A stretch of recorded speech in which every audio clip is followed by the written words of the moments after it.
বন্ধুরা, আপনি কি জানেন যে স্বপ্নশাস্ত্রে এমন কিছু স্বপ্নের ব্যাপারে বলা হয়েছে যা আমাদের জীবনে খুশির সংকেত দেয়। হ্যাঁ বন্ধুরা, মা লক্ষ্মীর কৃপা প্রাপ্ত হওয়ার আগে, মায়ের কৃপায় মনোবাসনা পূর্ণ হওয়ার আগে মা সন্তানদের এই স্বপ্নগুলো দেখান। জয় শ্রীকৃষ্ণ, রাধে রাধে। বন্ধুরা, এই পৌষ মাস চলাকালীন যদি 5টি সংকেত আপনারা পেয়ে থাকেন, তো বন্ধুরা আপনারা অত্যন্তই ভাগ্যশালী। কারণ এই সংকেতগুলো তারাই পাবে যাদের নতুন বছর অর্থ, সুখ, শান্তি এবং পরম সৌভাগ্য নিয়ে আসছে। তাই যদি বন্ধুরা আপনারা এই সংকেতগুলো পেয়ে থাকেন বা এই স্বপ্ন আপনারা দেখে থাকেন, তো ভুলেও কিন্তু এই সময় আপনারা কাউকে বলবেন না। কারণ স্বয়ং মা লক্ষ্মী এবং ভগবান শ্রীকৃষ্ণের কৃপা আপনাদের ওপর পড়েছে। তাই পৌষ মাস চলাকালীন এবং নতুন বছরে সকালে ঘুম থেকে উঠে এই কার্য এবং এই 4টি অভ্যেস যদি জীবনে আপনারা ধারণ করতে পারেন, তো কথা দিচ্ছি বন্ধুরা আপনারা যে নতুন বছর আপনাদের জন্য পরম সুখদায়ী হবে। তাই কি সেই সংকেত, কোন সেই অভ্যেসগুলো এবং সকালে উঠে কি আপনারা করবেন, এই সব কিছু আমরা আজকের এই ভিডিওতে জানব। বন্ধুরা, প্রত্যেক মানুষের জীবনেই অর্থ প্রয়োজন। অর্থ ছাড়া বর্তমান সময়ে কেউ কারণ নয়। জন্মানো থেকে শুরু করে এমনকি মৃত্যু পর্যন্ত অর্থ লাগবেই। কারণ ব্রহ্মাণ্ডের পালনকর্তা হচ্ছেন ভগবান বিষ্ণু, আর তার শক্তি স্বরূপা হচ্ছেন মা লক্ষ্মী। মা লক্ষ্মী হচ্ছেন ধন সম্পত্তির দেবী। তাই তার কৃপা ছাড়া পুরো পরিবার শ্রীহীন হয়ে যায়। পরিবারে দারিদ্রতা, অর্থকষ্ট, রোগ ব্যাধি এগুলো ঘিরে ধরে। তাই আজকের এই ভিডিওতে বন্ধুরা আমরা জানব যে এই 4টি কাজ মানুষের বন্ধ ভাগ্য খুলে দেয়। এই 4টি নিয়ম যারা ফলো করে তাদের জীবনে এসে পড়ে মা লক্ষ্মীর বিশেষ কৃপা। তারা ধন সম্পত্তি, মান সম্মান জীবনে এত প্রাপ্ত করে যে সারা জীবনও তারা তা সমাপ্ত করতে পারে না। তাই বন্ধুরা আপনারা ভগবানের ভক্ত হন বা নাই হন, ভিডিওটি কিন্তু বন্ধুরা আপনারা অবশ্যই পুরো দেখুন। কারণ এই 4টি নিয়ম যদি আপনারা মেনে চলতে পারেন, তো বন্ধুরা আপনাদের আর্থিক উন্নতি, মান সম্মান, সুখ সমৃদ্ধি অবশ্যই বৃদ্ধি পাবে। তাই ভিডিওটি একটি লাইক করে কমেন্টে আপনারা বলুন হর হর মহাদেব ও জয় শ্রীকৃষ্ণ। বন্ধুরা, আমি জানি যে জীবনে বেঁচে থাকতে অর্থের প্রয়োজন, কিন্তু অর্থই বন্ধুরা জীবনে সবকিছু হয় না। যিনি সবকিছু বানিয়েছেন তিনি চান যে মানুষের জীবনে 4টি গুণ অবশ্যই থাকুক। তাহলেই মা লক্ষ্মী দেবী প্রসন্ন হয়ে সেই ব্যক্তিকে ধন ধান্যে ভরিয়ে তোলে। তাই চলুন বন্ধুরা এবার আমরা জেনে নিই যে কোন সেই 4টি কাজ। নাম্বার 1, মনের জোর ও ধৈর্য।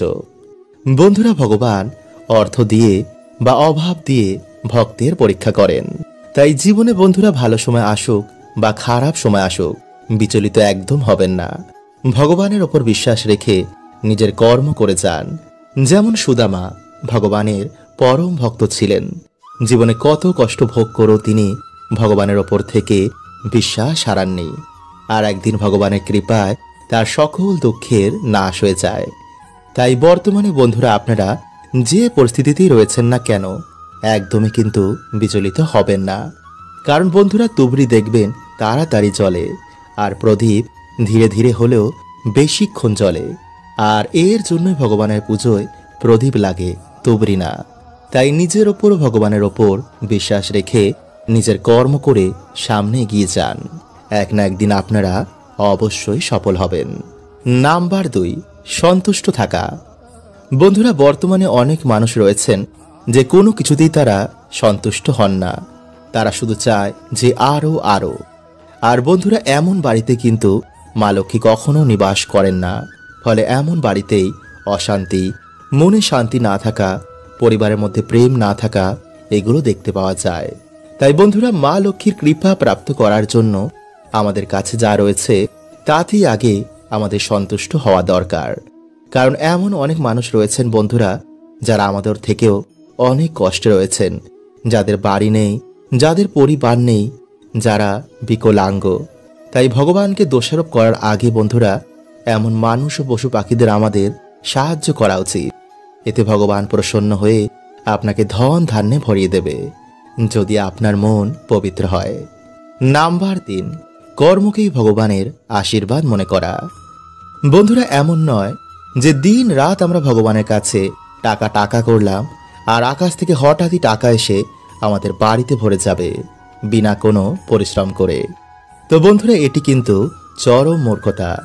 কারণ ভগবানকেই মর্তলোকে এসে কর্ম করতে হয়েছে। বিনা কর্ম করে, বিনা পরিশ্রম করে, বিনা লড়াই করে, শুধু চোখের জল ছাড়া বন্ধুরা কিন্তু আমরা আর কিছুই পাবো না। ভগবান আমাদের রাস্তা দেখান, বন্ধ রাস্তা খুলে দেন, কিন্তু সেই রাস্তায় আপনাকেই চলতে হবে। কারণ ভগবান কারো কর্মে হস্তক্ষেপ করেন না, আপনার কর্ম আপনার ফল। নাম্বার 4, সেবা, দান ও ঈশ্বরের নাম। বন্ধুরা, পূর্ব জন্মের কর্মের জন্য আমাদের এই জন্মে সুখ দুঃখ ভোগ করতে হয়। তাই সেবা, দান ও ঈশ্বরের নাম এমন 3টি মহাকর্ম যা আমাদের পূর্ব জন্মের বিকর্মের ধীরে ধীরে নাশ করে দেয়। তাই এর জন্যই বন্ধুরা আপনাদের আমি বিভিন্ন টোটকা করতে বলি, যা করে করে বন্ধুরা আপনাদের একদিন বিকর্মের নাশ হয়ে যাবে আর ঈশ্বরের কৃপা এসে আপনাদের জীবনে পড়বে। বন্ধুরা, আমরা প্রত্যেক দিন যা দেখি, যা শুনি এবং যা করি তাই হচ্ছে আমাদের অভ্যেস। আর এই অভ্যেসকে বন্ধুরা দুভাগে ভাগ করা হয়েছে, 1 ভালো অভ্যেস আর 2 খারাপ অভ্যেস। আর এই খারাপ অভ্যেসই আমাদের জীবনে দুর্ভাগ্য ডাকে, আর ভালো অভ্যেস আমাদের জীবন থেকে দুর্ভাগ্য এবং দরিদ্রতার নাশ করে দেয়। বন্ধুরা, আমাদের সকলের মনেই ভালো থাকার, সুখী থাকার এবং ধনী হওয়ার ইচ্ছা রয়েছে, এবং তার জন্য আমরা আমাদের যে আরাধ্য দেবদেবী রয়েছে তার পুজো এবং আরাধনা করি। কিন্তু বন্ধুরা, আপনারা হয়তো অনেকেই জানেন না যে হিন্দু শাস্ত্র ও ভগবদ গীতায় ভগবান শ্রীকৃষ্ণ বলছেন যে সর্বদাই যে পুজোর ফল প্রাপ্ত হবে এমনটা নয়, বরং আমাদের কিছু অভ্যেস এবং আচার আচরণ নির্ধারণ করে যে আমাদের প্রার্থনা ভগবান কবে শুনবেন। তাই বন্ধুরা, যদি আপনারা চান যে আপনাদের প্রার্থনা বা মনের ইচ্ছা ভগবান তাড়াতাড়ি শুনুক, তো বন্ধুরা আপনাদের কিছু অভ্যেস জীবনে অবশ্যই ধারণ করতে হবে। কারণ বন্ধুরা, যখন ভগবান আমাদের ওপর প্রসন্ন হন তখন আমাদের জীবনে সুখ, শান্তি, সমৃদ্ধিতে এবং ধন দৌলতে ভরে ওঠে। তাই বন্ধুরা, সবার প্রথমে আপনারা ঘুম থেকে উঠে কোনো কাজে লিপ্ত হওয়ার আগে আপনাদের যে কুল দেবতা রয়েছে বা যিনি আপনাদের আরাধ্য দেবদেবী তাকে স্মরণ করেই দিনটি শুরু করবেন। কারণ বন্ধুরা, কুল দেবতা হচ্ছেন আমাদের কুলের দেবতা। তিনি আমাদের জীবনে সুখ দুঃখ সবার আগে দেখাশোনা করেন। তাই ঘুম থেকে উঠেই তাকে ধন্যবাদ দেওয়াটা অত্যন্তই জরুরি। নাম্বার 2, পুজোর সংকল্প না নেওয়া।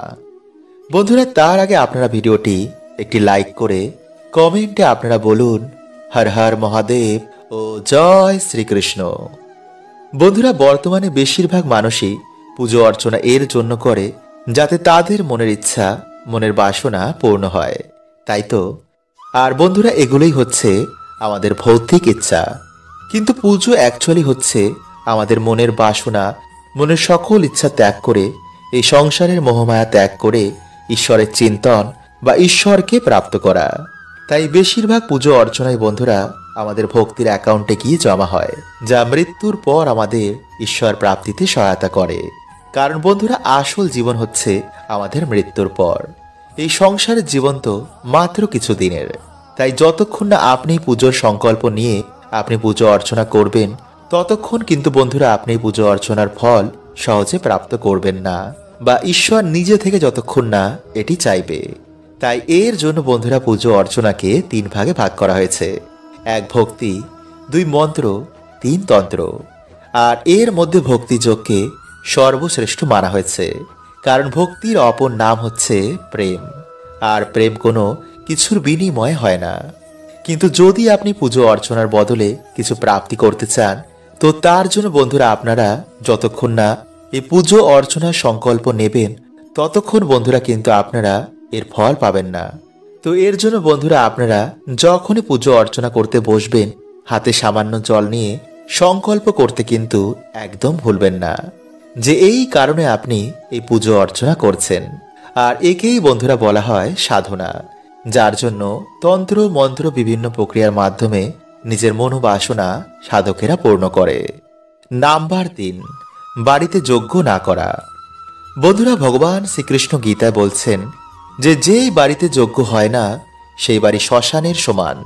মানে শ্মশানে যেমন ভূত প্রেত বিভিন্ন নেগেটিভ এনার্জির বাস হয়, তেমন সেই বাড়িতে বিভিন্ন নেগেটিভ এনার্জিদের বাসও বেড়ে যায়, যার ফলে সেই বাড়িতে নানা রকম সমস্যা দেখা দেয়, দরিদ্রতা লেগেই থাকে। তাই যদি বন্ধুরা আপনারা বাড়িতে যজ্ঞ করতে না পারেন তো একটি প্রদীপ অন্তত বাড়িতে প্রত্যেক দিন ধরান এবং কর্পূর আরতি বাড়িতে অবশ্যই করুন। এতে বন্ধুরা আপনাদের বাড়ি থেকে নেগেটিভিটির এনার্জি কাটবে এবং আপনাদের বাড়িতে আবার সুখ শান্তি ফিরে আসবে। এবং বছরে অন্তত একবার আপনারা বাড়িতে যজ্ঞ করার অবশ্যই চেষ্টা করুন। নাম্বার 4, প্রত্যেক দিন কিছু না কিছু পুণ্যের কাজ করুন। যত আপনাদের পুণ্যের ঘরা ভরবে ততই আপনাদের দুর্ভাগ্য কাটবে এবং সুখ সমৃদ্ধি আবার আপনাদের জীবনে ফিরে আসবে। বন্ধুরা, আপনি কি জানেন যে স্বপ্নশাস্ত্রে এমন কিছু স্বপ্নের ব্যাপারে বলা হয়েছে যা আমাদের জীবনে খুশির সংকেত দেয়? হ্যাঁ বন্ধুরা, মা লক্ষ্মীর কৃপা প্রাপ্ত হওয়ার আগে, মায়ের কৃপায় মনোবাসনা পূর্ণ হওয়ার আগে মা সন্তানদের এই স্বপ্নগুলো দেখান। কিন্তু এই স্বপ্নগুলোর ব্যাপারে বলা হয় যে যতটা সম্ভব এই স্বপ্নগুলোকে গুপ্ত রাখাই ভালো, তাহলে খুব তাড়াতাড়ি স্বপ্নের ফল জীবনে দেখতে পাওয়া যায়। তো চলুন বন্ধুরা, এবার আমরা জেনে নিই সেই 6টি লাকি স্বপ্নের ব্যাপারে, যা আপনারা ভুলেও কিন্তু কাউকে বলবেন না। বন্ধুরা, স্বপ্নশাস্ত্রের অনুসার স্বপ্নে মা লক্ষ্মীর দর্শন করা জীবনে সুখ শান্তি আগমনের বিশেষ সংকেত দেয়। তাই যদি আপনার স্বপ্নে সাক্ষাৎ মা লক্ষ্মী আসেন তো ভাববেন আপনার জীবনে এবার সুখ শান্তিতে ভরে উঠবে। আপনার যে মনোবাসনা বাকি রয়েছে তা মায়ের কৃপায় পূর্ণ হবে। এছাড়াও যদি স্বপ্নে আপনি কোনো মন্দিরে গেছেন বা কোনো মন্দিরের দর্শন করেন তো সেই রাতে বাস্তবে আপনার চেতনা সেই মন্দির ভ্রমণ করেছিল। আর এমনটা তারাই করতে পারে যার উপর কোনো দেব দেবীর আশীর্বাদ রয়েছে। নাম্বার 2, স্বপ্নে কচ্ছপ দেখা। বন্ধুরা, স্বপ্ন শাস্ত্রের অনুসার স্বপ্নে কচ্ছপ দেখা খুবই ভালো সংকেত মানা হয়। বন্ধুরা, সমুদ্র মন্থনের সময় ভগবান বিষ্ণু কচ্ছপ রূপ ধারণ করে পর্বতকে নিজের ওপর ধারণ করেছিল। তাই যদি আপনার স্বপ্নে কচ্ছপ আসে তো ভগবান আপনার জীবনে সংকেত দিচ্ছেন যে আপনার দুঃখ কষ্ট খুব তাড়াতাড়ি দূর হবে এবং খুশির দিন খুব কাছেই রয়েছে আপনার জন্য। নাম্বার 3, কোনো খালি পাত্রের দর্শন করা। বন্ধুরা, স্বপ্ন শাস্ত্রের অনুসার যদি স্বপ্নে আপনি খালি পাত্র দেখেন তো এটিও জীবনে খুশির আগমনের সংকেত দেয়। এছাড়া ওই খালি পাত্র ভবিষ্যতে ধন প্রাপ্তিরও সংকেত দেয়। তাই যদি আপনার মনে কোনো খালি বাসনা রয়েছে যা এখনো পূর্ণ হয়নি, তা পূর্ণ হওয়ারও এটি সংকেত দেয়। নাম্বার 4, স্বপ্নে ইঁদুর দেখা। বন্ধুরা, ভগবান শ্রী গণেশের আশীর্বাদ প্রাপ্ত হওয়ার আগে, মানে মান সম্মান যশ বৃদ্ধির আগে এমন স্বপ্ন আসে। হতে পারে প্রভু শ্রী গণেশের আশীর্বাদে আপনার জীবনের দরিদ্রতা দুঃখ সমস্যা খুব তাড়াতাড়ি দূর হবে। তাই প্রথম পূজ্য ভগবান শ্রী গণেশের কাছে নিজের মনোবাসনা জানান। নাম্বার 5, স্বপ্নে ঝাঁটা দেখা। বন্ধুরা, আমাদের হিন্দু শাস্ত্রের অনুসার ঝাঁটাকে মা লক্ষ্মীর প্রতীক মানা হয়। ঝাঁটা আমাদের বাড়ির অলক্ষ্মীকে বিদায় করে। তাই স্বপ্নে ঝাঁটা দেখার মানে জীবন থেকে আপনার এবার দুঃখ ও দরিদ্রতা দূর হবে। নাম্বার 6, গরুর গোবর দেখা বা গোবর দিয়ে ঘুঁটে তৈরি করতে দেখা। বন্ধুরা, স্বপ্ন শাস্ত্রের অনুসার এমন স্বপ্ন দেখার মানে আপনার ভবিষ্যৎ খুব তাড়াতাড়ি চমকাতে চলেছে, মানে আপনি জীবনে খুব তাড়াতাড়ি উন্নতি করবেন। তাই বন্ধুরা, মায়ের কৃপায় 6টি স্বপ্ন দেখলে ভুলেও কিন্তু কাউকে বলবেন না। হরে কৃষ্ণা। ওম নমঃ শিবায়।